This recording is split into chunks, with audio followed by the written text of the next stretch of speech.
So hello and welcome to the Expat Pod. My name is James, your host, and today I'm joined by Steve, who is a fellow British expat living in Oman. But I think, do you want to give yourself a introduction? Yeah, sure. Hello, James. My name's Steve Cowgill. I am living in Oman, as you just said there. I'm originally from Salford, which, for those that aren't aware, from around the world is near Manchester in the UK. I came to Oman in 2013, and I've been here ever since, so just over 10 years. Whatever, that's a perfect introduction.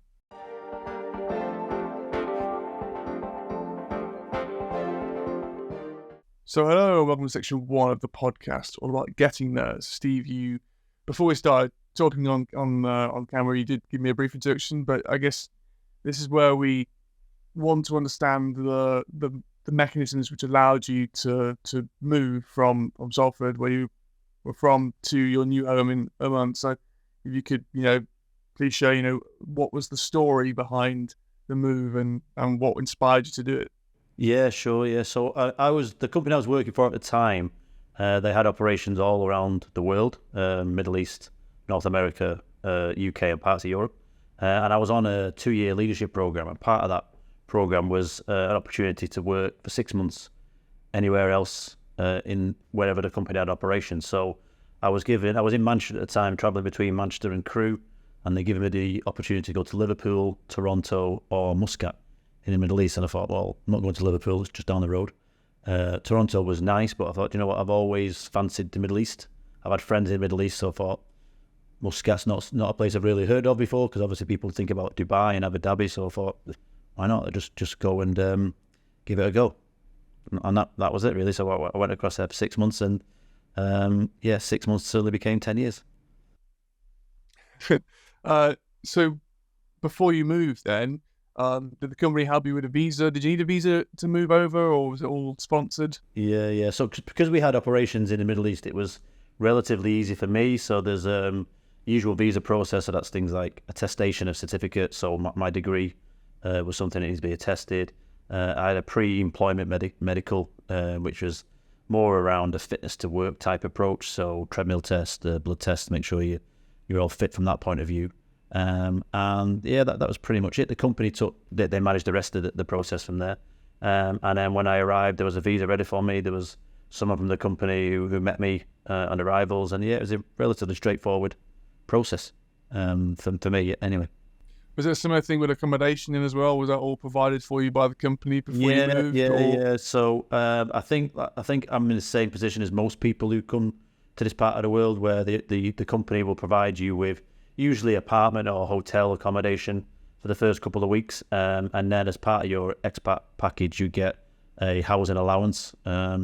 Different companies will have different sort of rules around that, but for me, it was a case of you have an allowance that you can essentially go and find accommodation, and within that 2-week period where you're in the hotel or in company accommodation, they put you in touch with I suppose letting agents, and you can just find your place there. So I was on my own, so I wasn't looking for anything too big or too fancy. It was just a case of something that was sort of central to everything that I needed to be at, both in terms of where things were happening in Muscat and also where work was. So it's quite straightforward from that point of view. And I think once you get into the Middle East and this part of the world and start meeting people, that you always find out where the good places are to live. And it's funny when you're you're suddenly the minority in terms of the British expat, how people just seem to support you.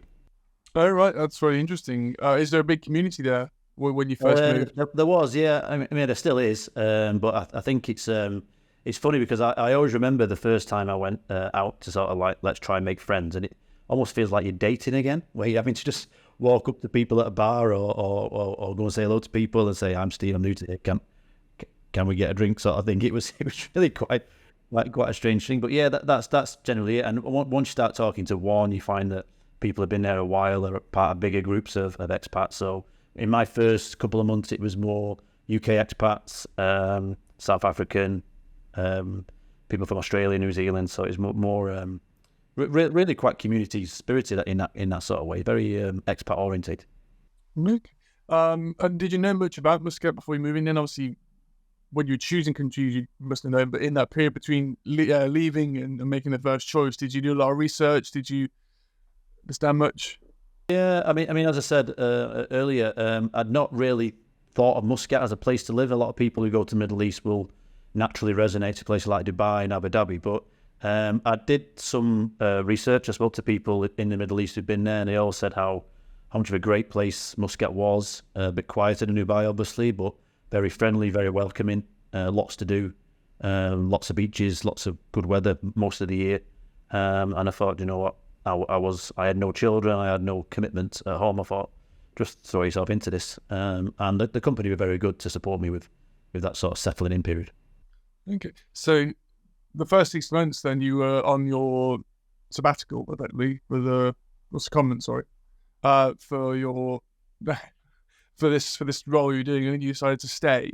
When you decided to stay, was it again you had to extend your visa? Did you have to find new accommodation? What was the story with that bit? Yeah, so because I was originally on a 6-month secondment, I was still classed as a UK taxpayer, UK resident for tax, and so I had to change my visa to a permanent visa, which was quite straightforward. And all it meant was when I went home or left the country, I had to be out for I think 3 or 4 days. And when I came back in, it was just a case of, well, when I left the country, you cancel your visa, your temporary visa. Left the country, I think I went home for a couple of weeks back to the UK. And when I came back, it was just the same process again. So because I'd already been a resident before, I didn't have to do the medical beforehand. I landed, got the stamp in my passport, and then was allowed in the country. And then it was maybe a period of 5 days maybe where I did the medical and bank account. And got the permanent visa in there. And in terms of accommodation, I just retained an allowance to do that, because it was the same company by all intents and purposes. I didn't really change accommodation, but I know some people who have done this before. Their whole terms and conditions change when they come there, and it's just a case of essentially doing it all again, really. But again, if you've got the right company and the right friends by that time, it's quite straightforward and quite easy to navigate. Perfect. And going back to your, I guess, life before in the UK, did you have things to sell, things to shift before you moved? Like, did you have accommodation, property? Did you have a car or anything like that? No, well, I had a company car, which was quite easy to sort of hand back in terms of the logistics of it. But I got quite attached to my car at the time, so that was probably the one thing that I did miss in the first instance. But in the grander scheme of things, it was a very minor issue. But yeah, I didn't have anything really to relocate. As I say, I was single. I had no children. I brought most things with me, either initially or as soon as the move was made permanent. I just brought them over. I think most companies will provide a relocation allowance. So people who are coming across with furniture, etc., will be usually supported in terms of shipping containers or logistics to get things across.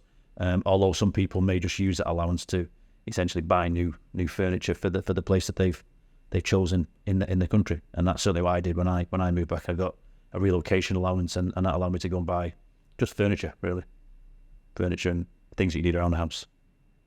That's good. It's quite a stress relief, I suppose, to not have to worry about that kind of side of it whilst you're uprooting yourself completely.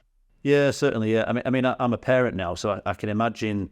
If people are coming with children, especially young children, you want to make sure that you're making the right decision. But again, there's certainly in Muscat, there's plenty of schools, very good schools. They're all private schools for the expat community in Muscat, and you've got British education, you've got American, you've got Canadian.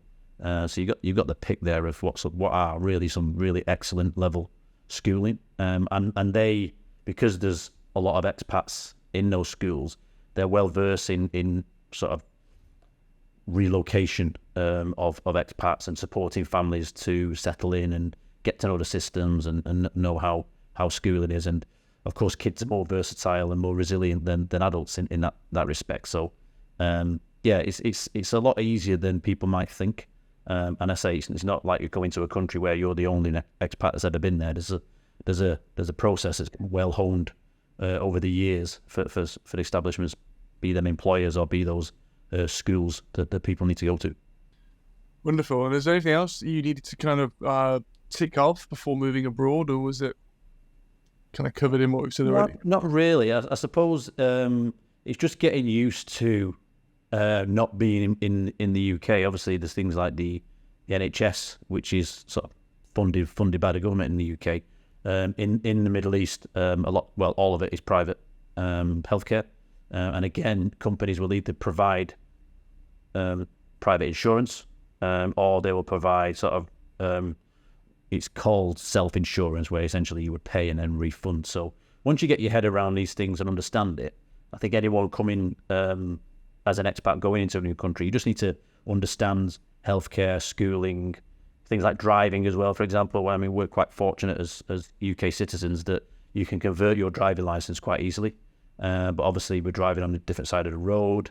You might not be used to the sort of behaviours and temperament of the countries that you're moving to. So just getting used to that is takes a bit of time, but you just have to ask for help. I mean, I was quite fortunate that the Omani people are very, very welcoming, very kind, and that they will do anything for you. So I had someone driving me around for the first couple of days just to get my bearings, but he did say to me very quickly, "You have to drive yourself, otherwise you'll never do this." So you have to do that, and there's always someone on hand to help you, whether that's someone from your company or someone from your neighbour who might be an expat, or someone you meet in a bar or a restaurant. There's always someone.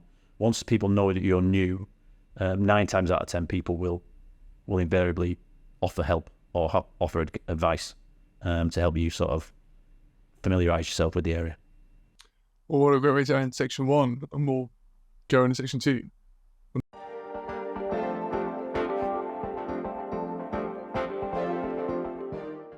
So hello, welcome to section 2 of the podcast about being nerds. So Steve, you kind of touched upon life in Oman briefly in the kind of first section, but kind of developing on from that. What was the first impression you had of the country when you arrived for the 6-month period? Well, it's ironic really, because I'm obviously from Salford, Manchester area, quite famous for rain. And the first 3 days when I arrived there was torrential rain. And I mean rain like I've never seen before. So it was quite ironic really. But I arrived end of April, which I now know is a time when the sort of weather start changing anyway, just before it goes from cooler months into what is quite extreme heat. So getting used to that heat was a bit of an eye-opener. But the one thing that you'd realise quite quickly is because the country is so hot, some of the year, the air conditioning is everywhere, whether it's in your office, in your car, in the shopping centres, it's everywhere. So just getting used to the heat is one thing. But one thing, the heat was easy to get used to was the humidity. And I think in most areas, particularly like Muscat, where you've got the sea and then it's quickly up into a mountain region, it gets very, very humid. At the time, I didn't wear glasses, but since I've started wearing glasses, you know when the humidity is coming because you step out your car and you quickly can't see anything. So getting used to the weather it's nice. I mean, it's good. It's not something that you worry too much about. And when people say, oh, it can get to like 45 degrees centigrade, 50 degrees centigrade, people say, how do you cope? Well, you don't go out. You don't go out in those conditions. You're inside. You're in bars, restaurants, you're in shopping centres, and it's only that hot for 2 or 3 months. The rest of the year is bearable, and some of the year, like this time of year, December, is absolutely perfect weather. What kind of temperature is it now then in this time of year? We laugh really because you start feeling a chill, and it's maybe around 22 degrees centigrade. I think that's just because you're so used to being in the heat that any form of chill is actually felt. So yeah, and that's sort of the sea level temperatures. Oman's quite mountainous, so if you go up to the mountain region, I think it gets to 2,000 meters up there. I think they're maybe 15, 20 degrees cooler up there. So in the summer, it's really quite pleasant. You see a lot of people going up to the mountain region. But if you went this time of year, you would find it quite cold. You would find it quite cold up there. Yeah, I guess we should swap locations, because I was living in minus 16 for a few weeks in Sweden, which was not fun, but it was interesting for sure. Yeah, no, yeah. I mean, I often think, would I prefer to be really cold or really hot? And I always come back to, I think I'd be really hot rather than really cold. I think I just try and avoid both. It's a good point. Yeah, me too. Actually, more theory. So when you arrived, then what was the kind of first thing you did? Did you come from the airport? Did you go straight to the office? Did you go to the accommodation you were staying in? Yeah, good question. So I arrived early morning, so it was an overnight flight. So I was taken to a hotel. I was told just to rest. So the first day was quite straightforward. I woke up around lunchtime, I think, and then I was taken to the office just to meet people and do the formalities of IT and phones and signing inductions and things like that. So that was quite straightforward. And then from there, it was just straight into work, really. I think at the time there was a lot of UK expats already in the company, so they helped out, and obviously I was on my own, so they were taking me for lunch and dinner, and when it came to the weekend, we were always sort of mingling together. And like I say, you once you find out where people sort of meet and go out drinking and eating and socialising, you tend to find the same faces, especially, as I say, you're the minority as the British expat, so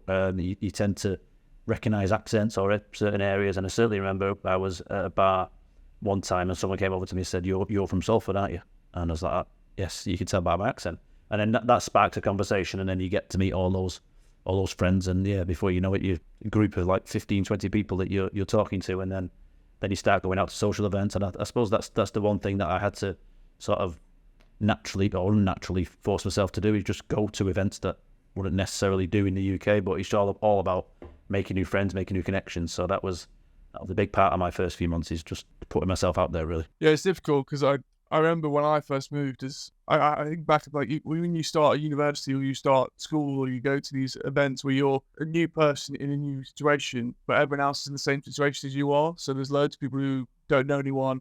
So they're also actively looking to meet people, to make connections, make friends, make the time be a bit easier.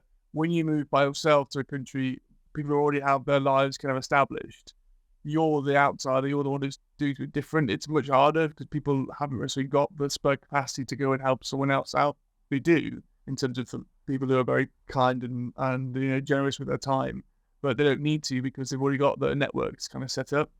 So I don't know if you're in a situation, but I found it quite difficult initially just to mingle in repeatedly with certain groups. I had friends come and show me the first week, but then they had loads of plans with other friendship groups.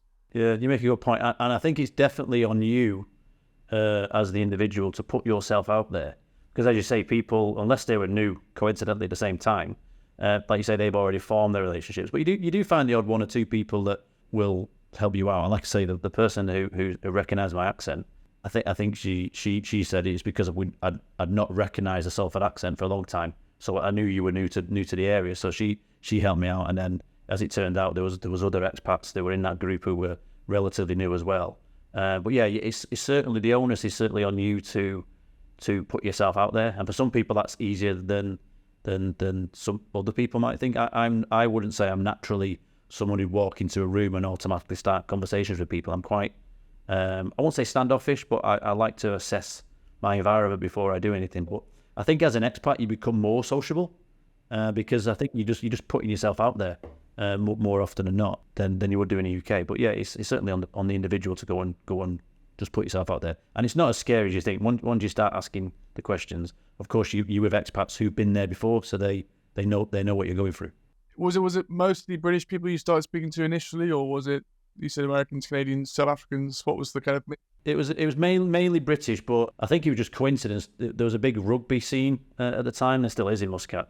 So you had a lot of the sort of rugby playing nations: British, Irish, South African, Australian, New Zealand, Kiwis. So it was that sort of mix of people, mainly British, I would say. British and Irish was the people there. Some Jordanian, some Iranian, a few American. Yeah, quite a few actually from different countries. But I think I don't know if it's just me, but it seemed to resonate to your own nationalities. But of course, there were a lot of British people in. It was a British company I was working with, so they were taking me to areas where British people were hanging out. We're quite clicky with Brits, I think. Was the office mostly British as well, or English speaking, or was it a lot of locals there? English speaking, maybe 30-40% Omani nationals. A lot of British. There's a lot less British than there used to be. We have Sri Lankan, Indian, Pakistani. They were the main. Filipino. They were the other nationalities there. But it's English. English is a dominant language. I did take it upon myself to learn Arabic in the first year I was there, and whilst the Omanis were very patient with me, they speak English better than I speak English. It was what a lot thought. So when we were trying to have conversations in Arabic, it was just taking too long, and they just said, "Steve, should we just speak English?" I was like, "Yeah, let's just speak English then." So I don't speak Arabic. I'm not fluent. I pick up the odd word.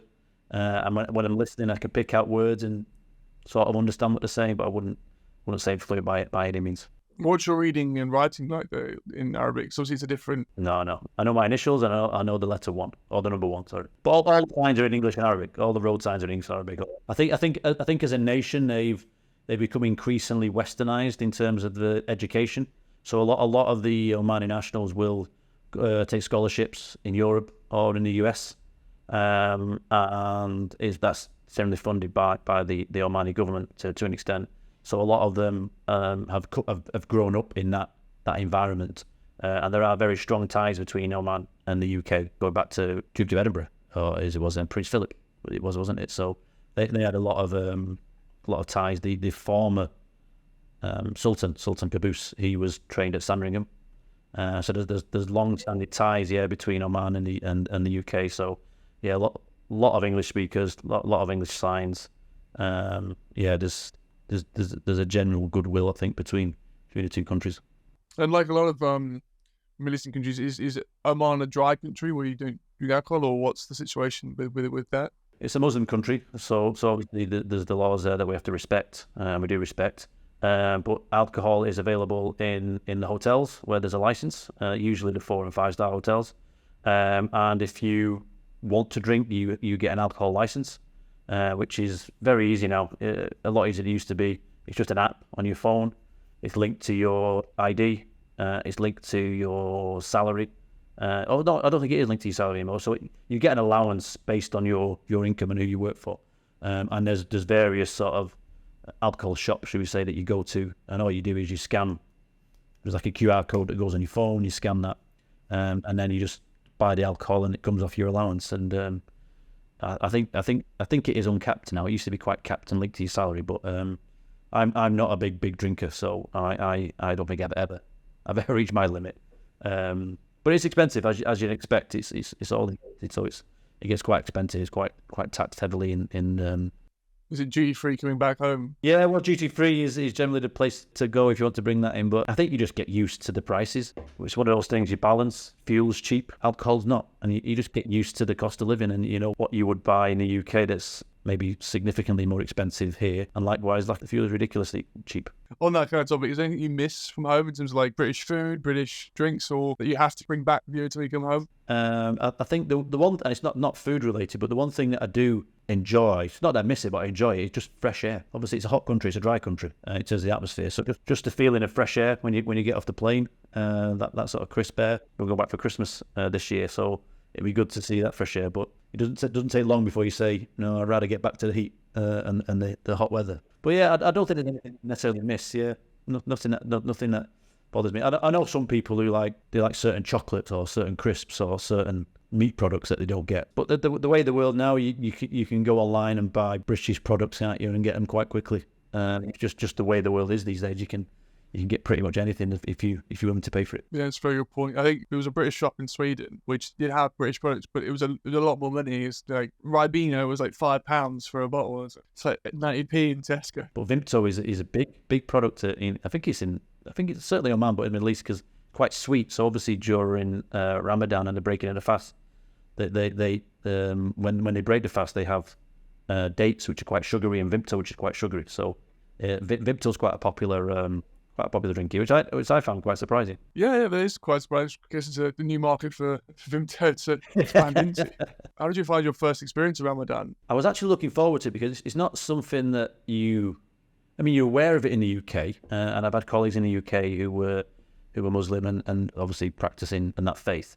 But when you're in an environment where it is given that Ramadan is preached and things close and you cannot get alcohol for a whole month. It's not that it's sort of a crime, but you're expected to be respectful around eating in public and drinking in public and play loud music in public. So I found it quite calming. I think it's quite obviously in the Muslim faith, it's a time of reflection. But I actually find that you also become quite reflective yourself. It's quite a calming time. Everyone's very respectful. Obviously, towards the end of the day, when people have been up very, very early and not had much to eat, the roads can be a bit treacherous as people try and get home. In general, yeah, I think it's quite a pleasant time. I find it's quite calm. You can get a lot of things done that you wouldn't normally get done during a year. And then, of course, once the sun sets and the prayers are said there, and then they break the fast, there's there's so many events around, large buffets and gatherings and quite extravagant events that... A feast. Yeah, feast. Yeah, that's the word I was looking for. Well done, yeah, feast. And we would have a company iftar, and we would go out with friends and have iftar, and it's a celebration. It really is a celebration at night. And then obviously you have the Eid, which is the end of that period, which is, I suppose, we liken it to Easter and Christmas in our part of the world. So that's another celebration and time where people are celebrating, I suppose. Yeah, and whether it was welcoming for you, as obviously you're not practicing faith before you moved, you might have converted, but was it welcoming for you to be involved in it? Were you able to share it? I suppose we don't share it. I mean, we don't practice, we don't pray, but we ask lots of questions about it. The Omanis as a nation and Oman as a nation are very, very happy and very tolerant of all faiths. So you'll find churches, you'll find Buddhist temples, you'll find all these different religious sort of houses. Is that the right word? I don't know. Places of worship, should we say? So they're very tolerant of that. So I suppose that's reciprocated. So we're very respectful of the same. It didn't shock me, and it wasn't sort of accepted, but I didn't expect to see so much tolerance of different religions, and that's not because I expected it to be the opposite. It wasn't really on my radar that was the accepted party. But yeah, I mean, Oman as a country, they're very tolerant. They're very neutral in their approach to the world, both Muslim and non-Muslim. And like I say, very welcoming, very friendly. Really, that's probably the best way to be in terms of encouraging collaboration, but empathy as well is quite a key skill to learn. And if you are willing to share stories of different faiths, different religions, different experiences, regardless of faith, that's the only way you're going to really start to appreciate other people's experiences. And what I was really humbled with is if any of my Omani colleagues or friends, for that matter, were having their sons were getting married, they would always invite you to the wedding. They would always invite you to the ceremony. So you'd be invited into the mosque or the hall where the ceremony took place, should I say. And you would have a traditional sort of gathering where you take your shoes off, you would sit on the floor, you would round circles, they'd bring all the food out, and it'd be rice and it'd be goat, and it's really welcoming. And then you'd chat with whoever was there with you, and then you go and see the family of the person, the guy that's getting married. Obviously, it's all the man's side is all there. The men and women celebrate differently when it comes to wedding and engagements. But that was really, like I say, it's really humbling that someone would invite you to these type of ceremonies. I've maybe been to 4 or 5 of these ceremonies now, and it's you always feel very welcomed there. And I think people are very grateful you've accepted the invitation. So, and it's great, and it's a very flamboyant affair. Obviously, you can imagine all the dress and the razzmatazz that we would expect in a Christian wedding is the same in a Muslim wedding. So that was humbling, as I say, a really great experience to get involved. I guess on that as well, was there anything else that you kind of learned through curiosity whilst living in Oman in terms of cultural differences between you living in Salford to moving to Oman? I think tolerance and I think respect, but I don't think that is necessarily just an Omani thing. I think in an expat culture, because you're just immersed in different ways of life. Even like people I meet now who are not from Manchester or Salford or the Northwest, it might be from sort of the South or in Scotland or Ireland. You just get to learn a lot more about the world, I think, as an expat. But specifically in terms of Oman, they will make you feel as welcome and invite you to as many of their events, be that religious events or family events. Like I've been invited to people's houses many, many times. They've got a family gathering, they'll always invite you, and you'll have the traditional shua, which is essentially goat marinated in spices, wrapped in banana leaf, and then they would cook it over 2 or 3 days in a pit in there, and the food is amazing. It's just falls off the bone. It's obviously vegetarian. It's probably not a good thing, but it's those sort of things that you just wouldn't experience in the UK. But like I say, it's not necessarily about the Omani culture. It's just being exposed to different ways of life, and I think what it builds up, it certainly built up in me, is a greater tolerance of different views and different opinions. And I wouldn't say I was ever really opinionated, but I'm better at seeing other people's point of view now. And I think that's just because you realise that the world is a bigger place, not just outside of Manchester, but outside the UK. The world is a huge place, and if you think about it, the UK it's tiny, isn't it, compared to the rest of the world?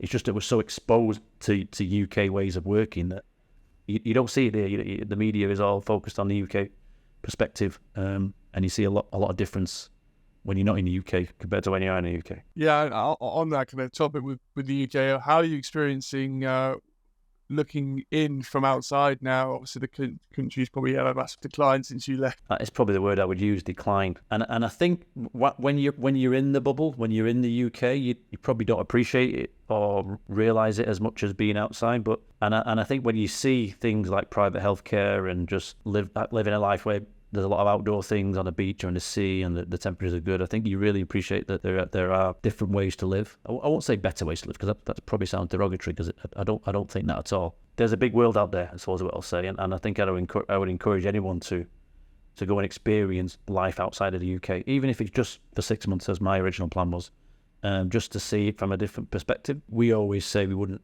choose to go back to the UK, although if we had to go back to the UK, we would. But if our choice would be to remain an expat.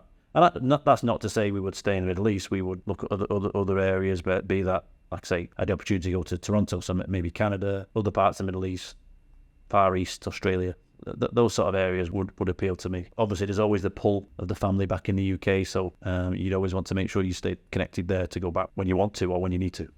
Is your partner also British? Yeah, she's a teacher. She's from Glasgow. She's been here 14 years now, and she's a little bit like me. She only signed a 1-year contract and only intended to do 1 year, and then here she is 14 years later. And how did you meet? Out of curiosity, what was the kind of social gathering? Should I call it a funny story? I think it's a funny story. We were in the same social group for a long time until we actually met, and then I think we kept, obviously Facebook's sort of the centre of the expat world when it comes to these sort of things, but we kept finding ourselves tagged or in similar posts on Facebook, and then we just sort of started chatting.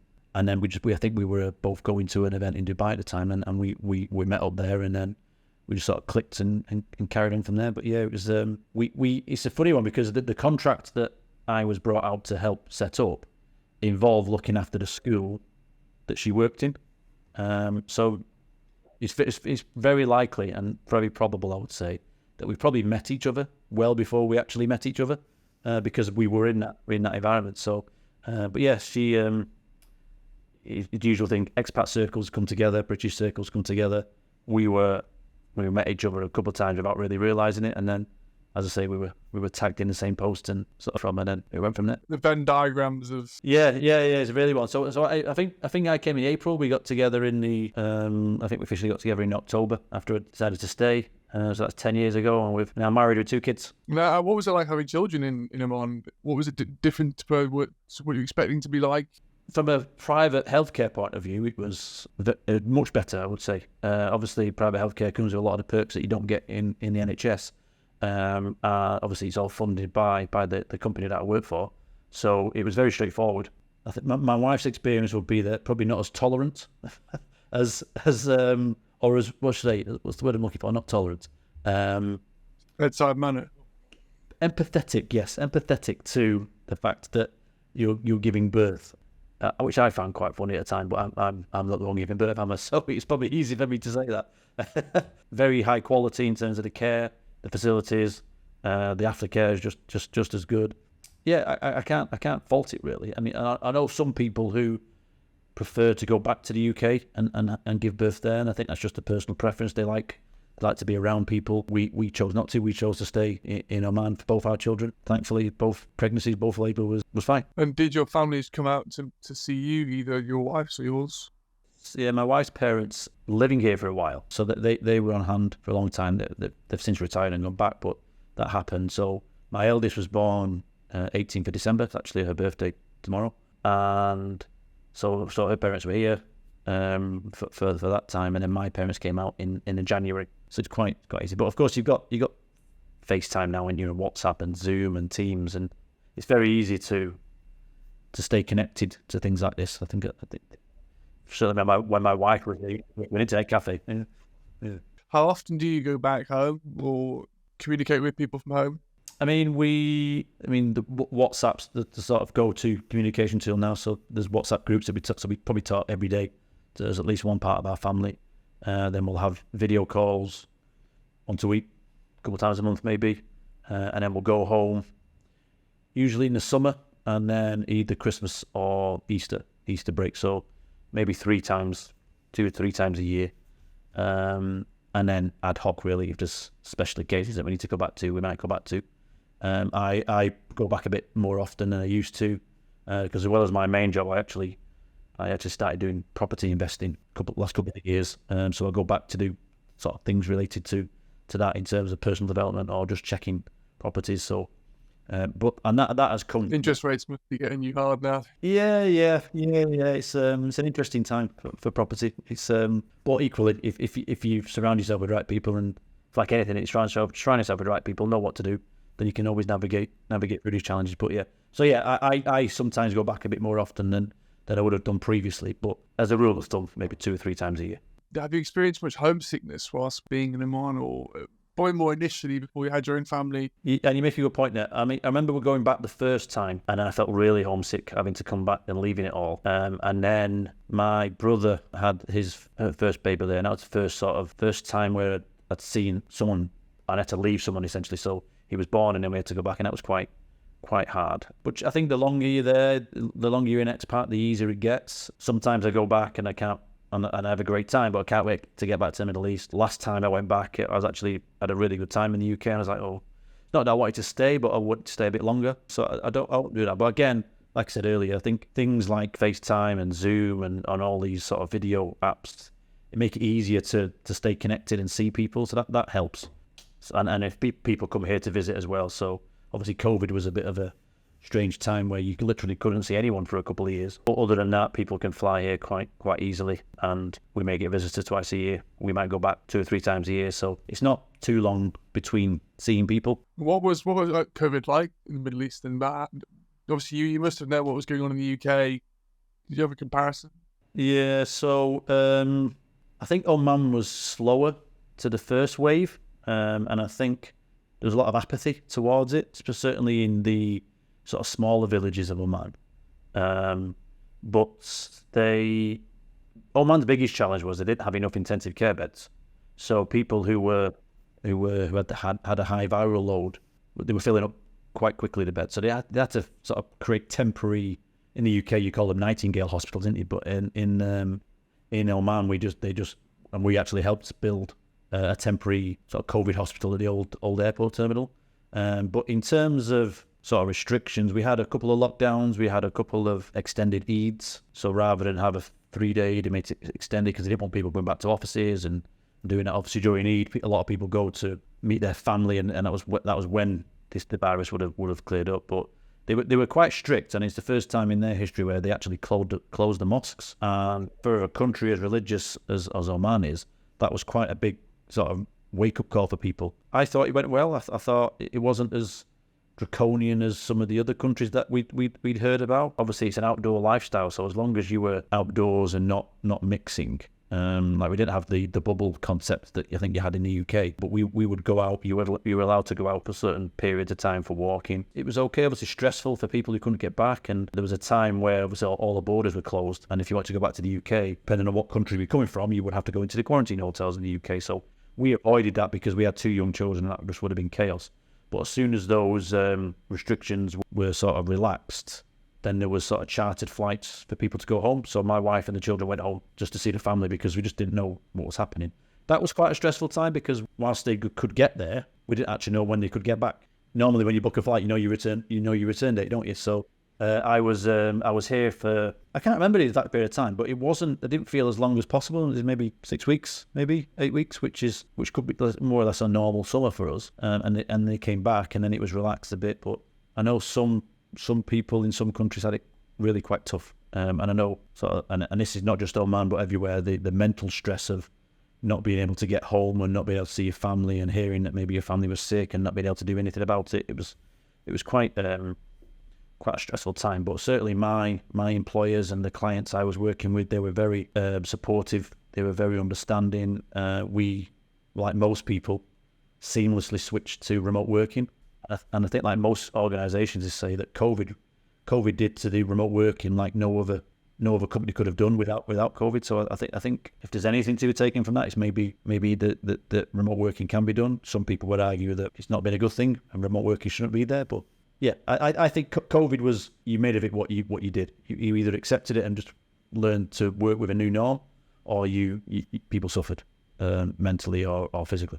Yeah, it was obviously quite a tough time for a lot of people, which is hope it doesn't happen again, really. But yeah, well, hopefully there've been some lessons learned. So if it did happen again, then people would be more there'd be a state of readiness. Yeah. Hopefully. Is there anything else you want to talk about living in Oman, or the comparisons between the two countries? I would encourage anyone to be an expat. I've said that, but particularly in terms of Oman, it's such a wonderful, welcoming country. The people are so happy to help and so easy to help. There's very little crime. The weather is great. 6 months of the year, it's bearable. For 4 months of the year, there's only 2 or 3 months where it's really quite hot. Plenty to do. If you do want the bright lights of somewhere like Dubai, you're a 40-minute flight away or a 4.5-hour drive. The drive's actually really good in terms of the sort of experience. It's a straight road essentially until you get to the border. It's just a great part of the world. Like I say, I would encourage anyone to do it. Obviously, it's tax-free, so if people are that way inclined, you can take advantage of that. Flights to the UK, there's direct flights to Heathrow. If not, you go via some of the other Middle East countries and to Manchester or Birmingham or Glasgow or Dublin. So it's quite easy to move around. And yeah, it's just a really great country. I mean, it depends what you want. If you want the razzmatazz and the shiny lights of somewhere like Dubai, then Muscat's probably not for you. But if you want something that's calm and relaxing and family orientated and welcoming and quite chilled in terms of its set up, then Oman and Muscat is fantastic. And like I say, if you do want the blowout of Dubai, you're not far away. Wonderful. Well, we can get into section 3.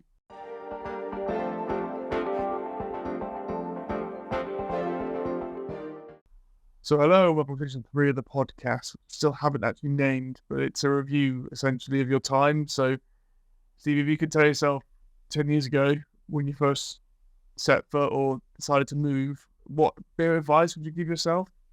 10 years sounds like a long time, but it goes by so quickly. And I suppose that in the first few years of being here, I wouldn't say I threw myself into the country or Oman in terms of experiences. Like I said earlier, there's so much to do in Oman in terms of outdoor experiences, whether it's camping in the desert or going to some of the wadis or the sinkhole or the sort of islands that you can travel to, or you can go up the mountains and do a lot of sort of mountainous type trails, etc.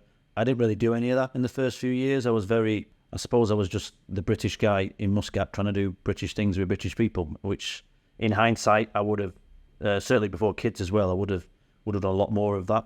So that's probably one of the lessons I tell myself. I talked earlier about learning Arabic. I would have persevered with learning Arabic and throw myself into that, because I think there's a real skill in learning a second language that once you've learned one, as I found out, that learning languages is a skill in itself, and once you learn one language, it's easier to learn multiple languages. So I would do that with a bit more vigor, should we say. And I think just enjoy it. I mean, it's easy to say this looking back, but it was more about being a British expat in the Middle East and not really appreciating what I had. So maybe learning more about the culture or taking more advantage of being an expat. And again, I think this is probably because I didn't have any commitments at the time. I had no children. So I was probably a bit more of a party sort of party animal type environment, which again I think you need to do and just experience that environment. But obviously, as an expat, certainly in the Middle East, you are earning more often than not more money and better money than you would do in the UK. So maybe being a bit more cautious around that in the first early years. But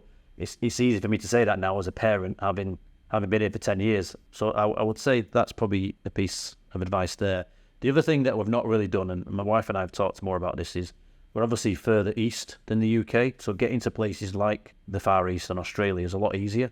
But we don't do it a lot. We tend to spend our holidays in the region, or actually going back to the UK. So we're certainly making a conscious effort to go further east when we do our holidays. So whether that's Thailand or Sri Lanka, or we got family in Australia, so we keep talking about going back there for one Christmas and New Year, and maybe just seeing areas like Singapore or Japan, or just places that you would maybe class as being just too far away if you're in the UK, whereas we're already halfway there in the Middle East. So I want to try and do things like that.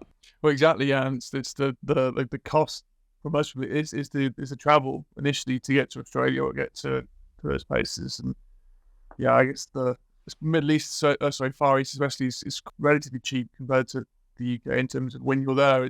Things aren't nowhere near expensive. It's just the initial upfront fee of flights. You've got children, you soon become one flight becomes four, which is the biggest kind of deterrent, I suppose. And you said it's being halfway there. It should be Exactly. But like you say, once you're there, these countries can be relatively cheap. So you sort of balance the two, don't you? It's, we can spend more money going back to the UK to visit family than we would actually going on holiday to somewhere like Thailand, because the UK is expensive these days, isn't it? It's just the way it is.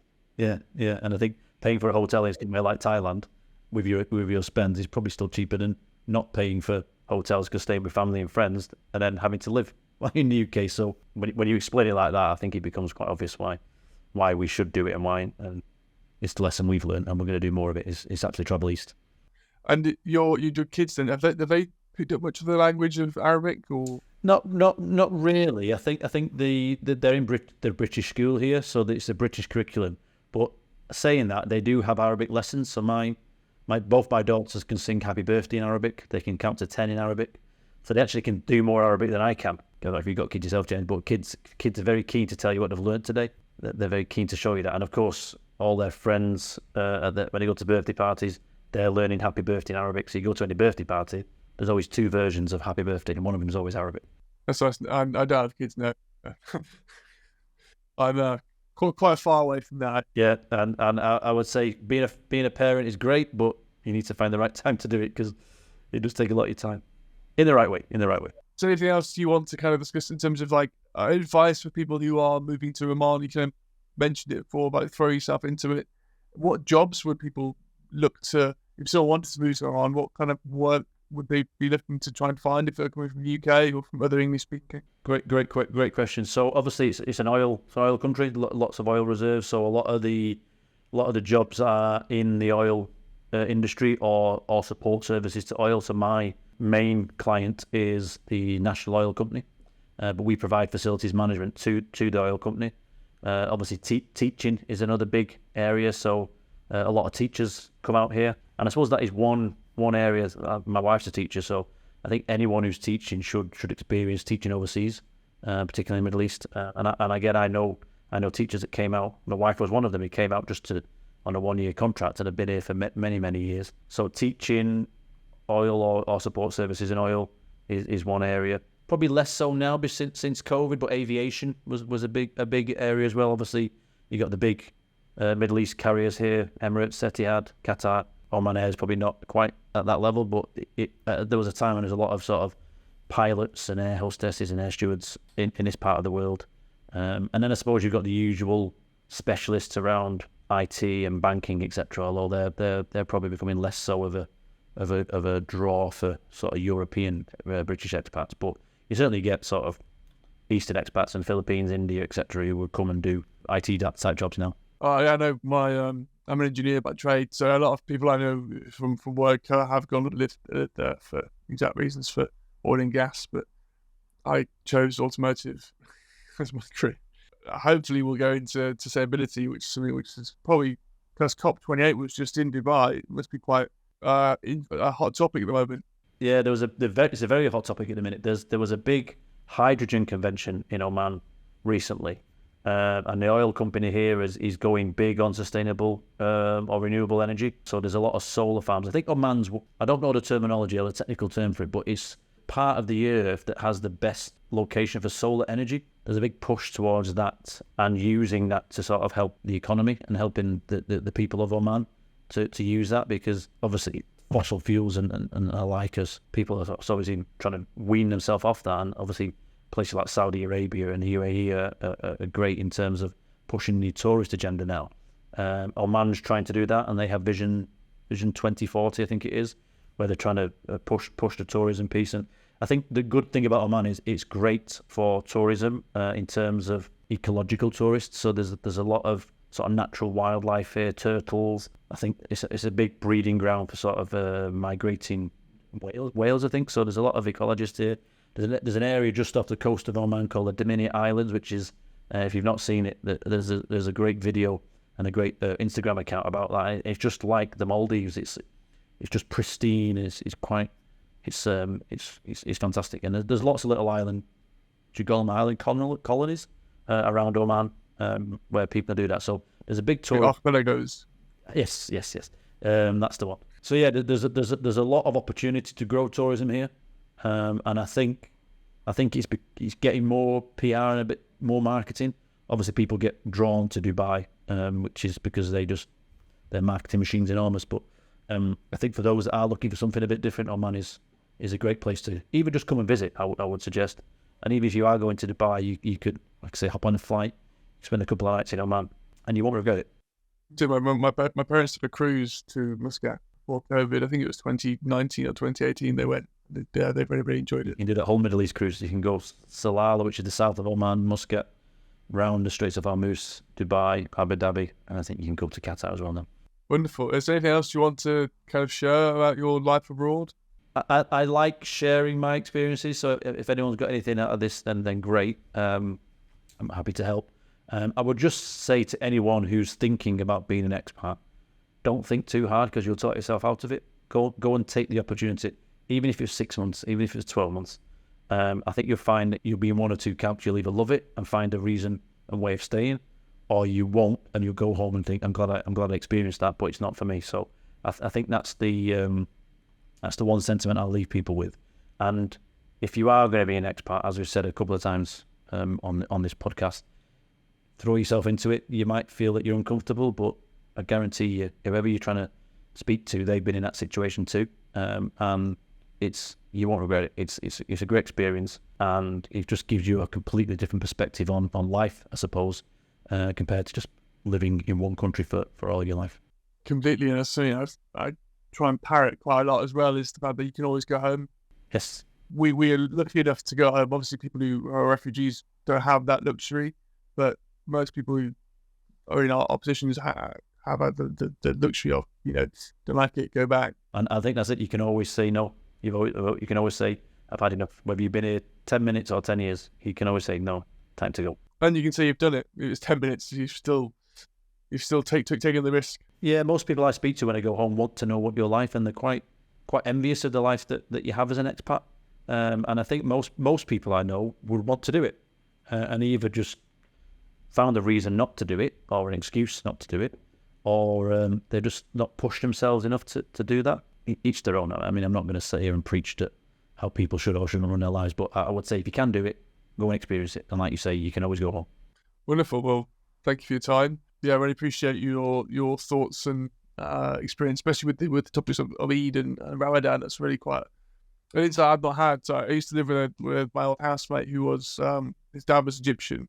He grew up in Germany, Polish mother, his father, he was a practicing Muslim, and I witnessed firsthand him going through Ramadan whilst trying to practice for our exams, which was quite scary. And I didn't ask enough questions at the time, which was silly of me, or naive of me. But I'm really, really pleased that you were able to share your experiences with it, and the open nature of the Omanis in terms of willing to answer your curiosity, and through that kind of knowledge transfer, will all live happier lives, because you can appreciate, okay, they're going through this period of Ramadan now. I'll have to respect that as much as possible, and then that also will be, I'm sure, appreciated by them as well. So you get a much more enjoyable experience from everyone in the community. It is, yeah, and I think that's the key sentiment with sort of recognizing Ramadan and Eid is it is there to be enjoyed and respected. It's a time of reflection. And it's not something to shy away from. Just try and be part of it, but be respectful at the same time. Right, completely. Is there anything you want to share from your own side in terms of anything you're doing, just for the listeners to? Yeah, sure. So I'm not sure how we got connected, James, but as well as my work in Oman, I'm a property investor as well. So I help expats understand UK property investing. Either by just sharing advice and what I'm doing, or actually working with expats to get on that property ladder or grow their property business. So that's another key area of my, I'll say, pension creation, wealth creation for the future.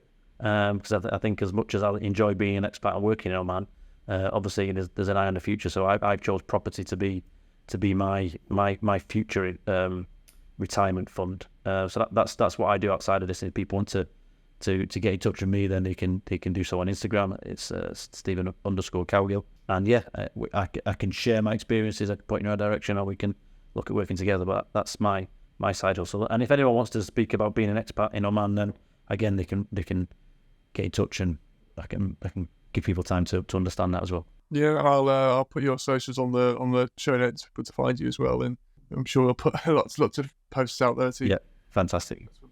Anyway, Great. Thank you, and we'll see you next time for the Expat Pod. Thank you.